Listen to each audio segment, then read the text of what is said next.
Hello students, welcome to my YouTube channel easy learning. इस video में हम BEGS 183 की बुक जिसका नाम है राइटिंग एंड स्टडी स्किल्स, इसकी फर्स्ट यूनिट के फर्स्ट मोस्ट इम्पॉर्टेंट क्वेश्चन पर डिस्कशन करेंगे। तो गाइज, ये जो वीडियो है हमारी क्वेश्चन एंड आंसर वाली वीडियो है। फर्स्ट क्वेश्चन है फर्स्ट यूनिट का और इसके साथ हम उसके आंसर पर भी डिस्कशन करेंगे। तो हमारा जो फर्स्ट यूनिट है इसका नाम है developing critical, analytical and interpretive thinking skills. So guys, ये हमारा फर्स्ट यूनिट रहेगा और ये हमारी फर्स्ट यूनिट की फर्स्ट वीडियो, बेसिकली इस बुक की ये फर्स्ट वीडियो रहेगी हमारी। तो वीडियो स्टार्ट करने से पहले मैं आपसे कहना चाहती हूँ, अगर आपने मेरे चैनल को सब्सक्राइब नहीं किया है तो प्लीज मेरे चैनल को सब्सक्राइब करें, वीडियो को लाइक करें, शेयर करें। और अगर आपको कुछ भी कमेंट में पूछना तो आप पूछ सकते हैं। आपको नोट्स चाहिए तो आप व्हाट्सएप पर कॉन्टेक्ट कर सकते हैं। तो चलिए वीडियो स्टार्ट करते हैं। हमारा फर्स्ट क्वेश्चन रहेगा फर्स्ट यूनिट का, write some strategies for reading critically. मतलब कि क्रिटिकल रीडिंग के लिए कुछ स्ट्रैटेजीज बतानी है। और इसके और में एक और क्वेश्चन है, what are the strategies that use to be a critical reader. मतलब कि ऐसी स्ट्रेटेजीज बतानी है जो कि एक रीडर को क्रिटिकल रीडर बनाती है। तो चलिए स्टार्ट करते हैं हम इसके आंसर से। तो सबसे पहले तो मैं आपको बताती हूँ क्रिटिकल का मतलब क्या होता है। क्रिटिकल का मतलब होता है किसी भी चीज की आलोचना करना, जिसे हम हिंदी में आलोचना बोलते हैं। तो क्रिटिकल रीडिंग वही होती है जिसमें हम किसी टेक्स्ट की आलोचना कर रहे होते हैं, उसको क्रिटिकली एनालाइज कर रहे होते हैं, वही क्रिटिकल कहलाता है, क्रिटिकल रीडिंग। अब critical reading enables readers to go beyond understanding a text and to evaluate the argument in the text। मतलब कि क्रिटिकल रीडिंग में जो रीडर्स होते हैं वो टेक्स्ट को तो समझते हैं, जो टेक्स्ट होता है जो लिखा हुआ होता है उसको तो बहुत अच्छे से समझते हैं, साथ ही साथ वो जो उस टेक्स्ट में आर्गुमेंट होती है उसको इवेल्युएट भी कर पाते हैं, उसका अच्छे तरीके से मूल्यांकन कर पाते हैं। In critical reading approach readers are recommended not simply accept or reject what is argued but evaluate it critically from different perspectives। यानी कि जो क्रिटिकल रीडिंग होती है, क्रिटिकल रीडिंग जो अप्रोच होता है उसके अंदर रीडर्स किसी भी टेक्स्ट को एक्सेप्ट और रिजेक्ट तो कर सकते हैं आर्ग्यू की बेस पर, और साथ ही साथ वो उसको इवेल्युएट भी करते हैं अच्छे तरीके से अपने डिफरेंट डिफरेंट पर्सपेक्टिव से, seeking to identify the its strengths and weaknesses. और वो उसको इवेल्युएट करते हैं, इवेल्युएट भी करते हैं और उसके साथ साथ वो आइडेंटिफाई भी करते हैं उसकी स्ट्रेंथ जो होती है और उसकी जो वीकनेसेस होती हैं। He must be aware that one must adopt different strategies for reading different types of text. तो अब हम डिफरेंट टाइप्स ऑफ जो रीडिंग्स होती टेक्स्ट होते हैं उनकी स्ट्रैटेजीज का होता है उसके बारे में हम देखेंगे, क्रिटिकल रीडिंग की स्ट्रैटेजीज। तो फर्स्ट स्ट्रैटेजी इसमें आएगी एनोटेटिंग। एनोटेटिंग क्या होता है? एनोटेटिंग एक सिस्टमेटिक समरी होता है। जब भी कोई टेक्स्ट हम पढ़ते हैं, कोई भी टेक्स्ट होता है, उससे हम जो अपने माइंड में समरी या अपने माइंड में बनाते हैं या फिर अलग से हम समरी बनाते हैं उसके इम्पोर्टेंट वर्ड्स को, मेन आइडियाज को नोटिस करते हैं, पैटर्न्स होता है उसको नोटिस करते हैं, उसके बाद जो हम एक समरी, सिस्टमेटिक समरी बनाते हैं, वही हमारा एनोटेटिंग कहलाता है। तो अभी मैं आपको पढ़कर बताती हूँ, आपको इजीली समझ आ जाएगा। A systematic summary of the text that you create within the document, a key tool for close reading that helps you uncover patterns, notice important words and identify main points। मतलब कि जब हम किसी भी text को अच्छे तरीके से पढ़ते हैं, उसको पढ़ने के बाद हमें जो उसके मेन पॉइंट्स होते हैं, कीवर्ड्स होते हैं, उसके जो पैटर्न होता है उसको अच्छे से समझ पाते हैं और फिर उसके बाद हम एक सिस्टमेटिक वे में समरी तैयार करते हैं, उसी को ही एनोटेटिंग कहते हैं। An active learning strategy that improves comprehension and retention of information। तो ये जो तरीका होता है एक तरीके से क्रिटिकल रीडिंग का, वो हमारी जो कॉम्प्रिहेंशन स्किल्स होती है उसको इम्प्रूव करता है, साथ ही साथ जो रिटेंशन ऑफ इन्फॉर्मेशन होती है उसको भी इम्प्रूव करता है। अब सेकंड पॉइंट है टेकिंग इन्वेंट्री। तो टेकिंग इन्वेंट्री वो होता है जब हम एनोटेटिंग, जो हमारी नोटेटिंग होती है, नोटेशंस होती है, उसके बाद हम जो लिस्टिंग करते हैं और ग्रुपिंग करते हैं और उसके बाद जो हम एक मीनिंगफुल पैटर्न्स को फाइंड करते हैं, वही हमारा टेकिंग इन्वेंट्री होता है। This would required looking for repetitions such as recurring images, stylistic features such as repeated words और फ्रेजेस, रिपीटेड एग्जाम्पल्स और इलिस्ट्रेशन। मतलब जो हमने इनोटेशन कर ली है पहले, उसके बाद फिर हम उस इनोटेशन यानी कि समरी हमने तैयार कर ली, उसके बाद उसकी लिस्टिंग करते हैं, ग्रुपिंग करते हैं और उससे हमें जो मिलता है, उससे हमें रिपीटेशंस मिलती है वर्ड्स की, इमेजेस की, स्टाइलिस्टिक फीचर्स होते हैं जैसे कि फ्रेजेस हो गए, रिपीटेड एग्जाम्पल्स हो गए, इलस्ट्रेशंस हो गए और कुछ वर्ड्स हो गए। तो ये हमारा टेकिंग इन्वेंट्री हो जाता है। अब इसके बाद नेक्स्ट पॉइंट है आउटलाइनिंग। सो आउटलाइनिंग क्या होता है, मैं आपको पढ़ के बताती हूँ फिर उसके बाद समझाऊंगी। An outline is a general plan for what you are going to write in the finished paper. It will show the order of your information what each paragraph will discuss.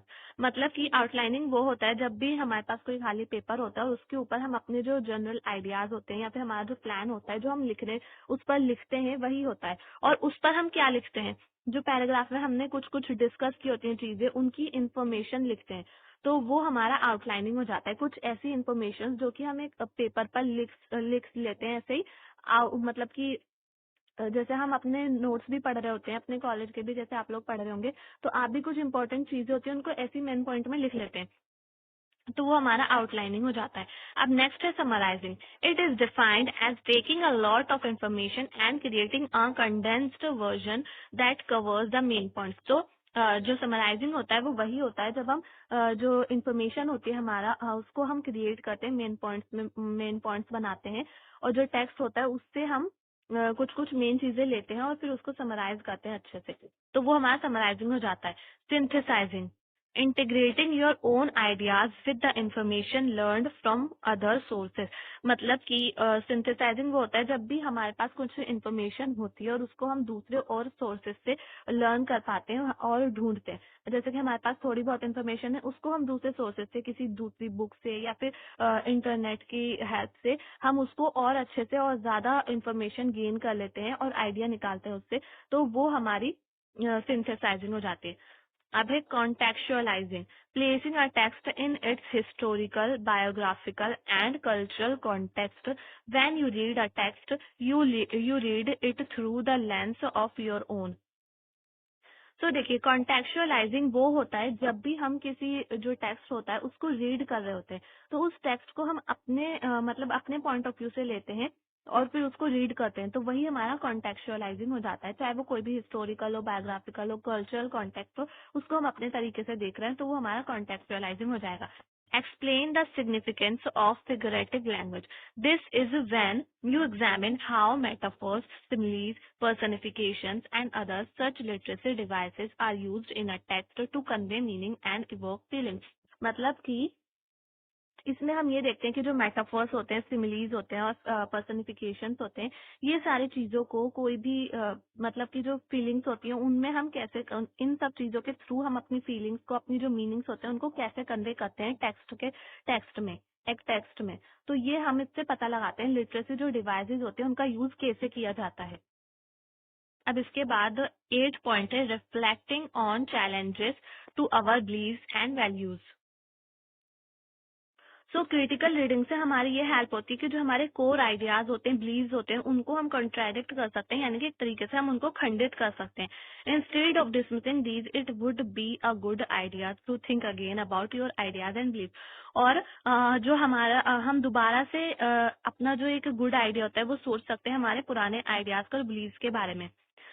Next इसका topic रहेगा evaluating the topic of an argument. तो जो हमारी argument का topic होता है हम उसको अच्छे तरीके से इवेल्युएट कर पाते हैं क्रिटिकल रीडिंग, जो लोग क्रिटिकल रीडिंग होते हैं वो। This entails understanding whether the arguments presented by the writers are well reasoned and adequately supported। तो जो क्रिटिकल रीडर होते हैं उनको एक तरीके से रीडिंग जो होती है क्रिटिकल रीडिंग के माध्यम से उनकी एक वेल रीजन्ड एंड एडेक्वेटली सपोर्ट हो पाती है आर्ग्यूमेंट्स के लिए। 10th पॉइंट है इसका रिकॉग्नाइजिंग इमोशनल मैनिपुलेशन। तो कभी कभार जो हमारा कोई कोई से टेक्स्ट ऐसे होते हैं जिनमें इमोशनल मैनिपुलेशन होता है, तो क्रिटिकल रीडर्स जो होते हैं वो इमोशनल मैनिपुलेट नहीं हो पाते हैं जो लोग क्रिटिकल रीडिंग करते हैं। This is being aware whether the text is unfairly manipulating you based on false और एग्जेक्टरेटेड क्लेम्स। अब इसके बाद 11 पॉइंट है judging the writer's credibility. This means identify whether the writer represents different points of view and has satisfactory information about what she is, or he is writing about. तो जो critical reader होते हैं वो लोग writers की जो credibility होती है उसको अच्छे तरीके से जज कर पाते हैं कि वो क्या कहना चाहता है, उसका जो पॉइंट ऑफ व्यू है वो क्या है. ये क्रिटिकल रीडर इजीली समझ पाते हैं. अब लास्ट पॉइंट है इसका 12th point, paraphrasing. Paraphrasing means to state something written और spoken in different words specially in a shorter and simpler form to make simpler form to make the meaning clear. Paraphrasing is a restating of someone else through thoughts or ideas in your own words.